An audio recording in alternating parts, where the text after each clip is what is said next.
Buongiorno tifosi, ça y est, c'est le 19 septembre, la reprise du championnat de Serie A. Aujourd'hui, on va rencontrer le AC Milan ce soir à l'Allianz Stadium, donc avant-dernier match de la journée de Serie A. On va faire une petite vidéo pour voir comment nous on y arrive, comment eux ils y arrivent et un peu de pensée sur ce match-là. Dans tous les cas, aujourd'hui, je vous rappelle encore de liker la vidéo, de commenter, de souscrire à la chaîne, de vous abonner en cliquant sur la petite cloche, comme ça vous êtes mis au courant de toutes les vidéos que je poste. Et n'hésitez pas aussi à partager les vidéos avec des personnes que vous pourriez connaître, qui soutiennent la Juventus, pour faire grandir cette chaîne. En tout cas, voilà, Juventus-Milan, nous on y arrive assez bien en termes d'effectifs sur le terrain.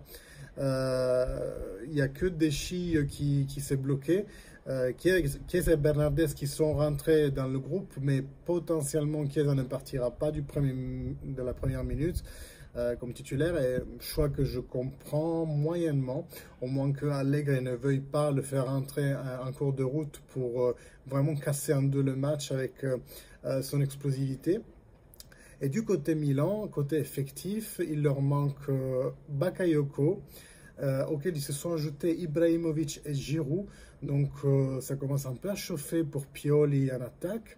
Il devra seulement faire appel à, comment il s'appelle, Rebic, qui n'est pas non plus un mauvais joueur, on va se le dire franchement. Et après, il aura comme changement Maldini Junior, éventuellement pour la seconde partie du match. Mais en termes de morale, les gars, comment on y arrive? Ben, nous, on arrive de 3 matchs de Serie A qui nous ont ramené un seul point, un peu pour de la mauvaise chance. Le début avec l'Udinese est 2-2. Ensuite, on a perdu 1-0 contre Empoli, juste le jour après que Cristiano nous ait lâchement abandonné. Et ensuite, on a perdu 2-1 contre le Napoli. Et dans ces 3 matchs, le résumé qu'on peut en faire, c'est que la Juve n'aurait peut-être pas mérité de les perdre, de gagner qu'un point. On aurait sûrement mérité plus avec l'Udinese. À Empoli, on a joué vraiment mal. Donc bon, voilà, il n'y a rien à faire. Et à Napoli, on n'aurait peut-être pas mérité de perdre, mais un match nul, ça aurait été peut-être plus équitable. Et le Milan, il est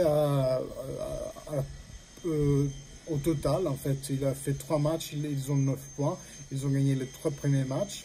Cette semaine, les 2 équipes ont joué en Champions League. Nous, on a joué mardi avec le Malmö en Suède, et ils ont joué mercredi à Anfield contre le Liverpool.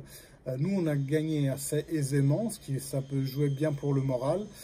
Eux, ils ont perdu, mais ils ont perdu avec beaucoup de dignité. Le Milan a fait un très bon match, je l'ai revu en replay.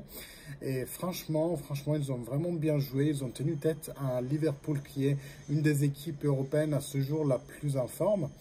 Donc chapeau au Milan, ça va être compliqué. Après, ils ont des absences, alors que nous, on vient de récupérer des joueurs clés, comme les Sud-Américains et forcément Federico Chiesa.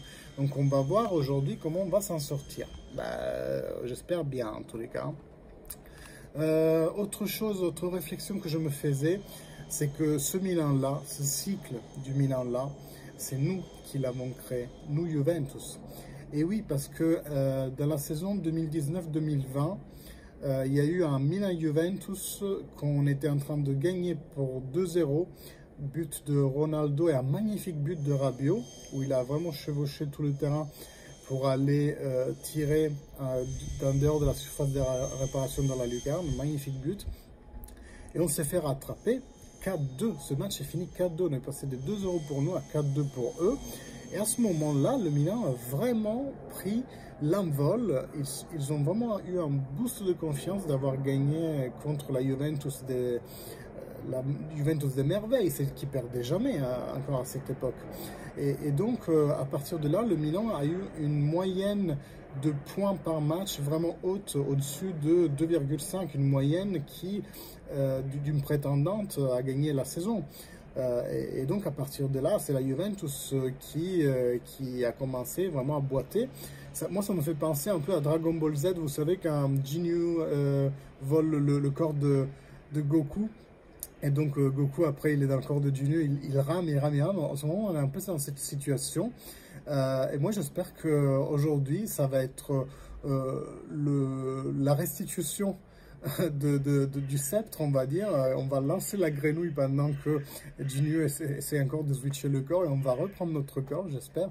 Bon, ça c'était pour la petite blague, mais vous m'avez compris. En fait, à ce moment-là, le Milan a gagné en confiance, alors qu'Juventus vraiment est parti en descente, en chute libre, dans un gouffre duquel encore aujourd'hui nous ne sommes pas sortis. Et peut-être que même dans les 3 premiers matchs de la saison, on était vraiment au fond du gouffre.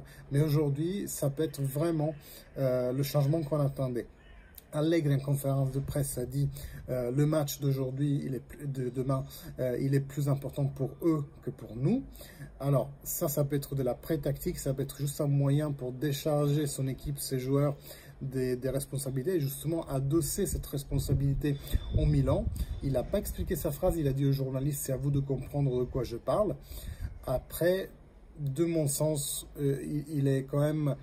Dans mon sens, c'est juste de la pré-tactique parce que c'est pas possible qu'Allegri croit vraiment qu'il peut aller à moins 11 de la tête du classement et après les récupérer même s'il reste 30 matchs derrière. Il ne peut pas croire ça. Pour moi, c'est un match capital de ce soir. Vraiment, c'est comme une finale de Champions League, les gars, parce que si aujourd'hui on perd et on fait 1 point en 4 matchs, c'est vraiment dur pour le moral. Alors que si on gagne, si on arrive à relever la tête contre une des équipes, sinon l'équipe plus en forme du championnat, eh bien ça va nous redonner de la confiance. Et si on enchaîne 2 matchs, 3 matchs, 4 matchs gagnés, là, ça peut commencer.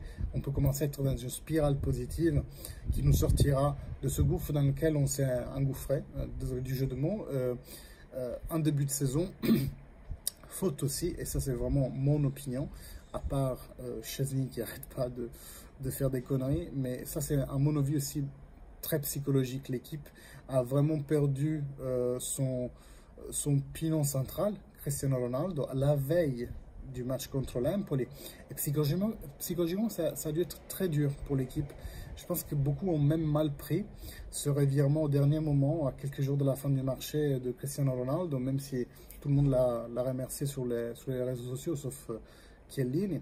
Mais je pense que ça a été vraiment dur pour l'équipe. Et aujourd'hui, il y a des joueurs qui doivent carrément porter sur les épaules le poids qui était sur les épaules de Cristiano Ronaldo. Je parle de Dybala, je parle d'Anchiesa, même dans Locatelli qui, malgré le fait qu'il ne soit là que depuis 1 mois et demi, malgré ça, je pense qu'il a la maturité nécessaire pour prendre sur le dos cette responsabilité et de porter l'équipe au niveau où on a l'habitude de l'avoir.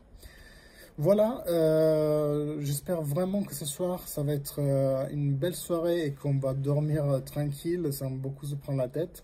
Je ferai bien entendu une vidéo post-match, je ne sais pas si ce soir même ou demain, à froid, on va dire. Dans tous les cas, je vous remercie toujours de votre écoute. Je vous remercie des éventuels likes, commentaires dont vous voudriez me faire cadeau.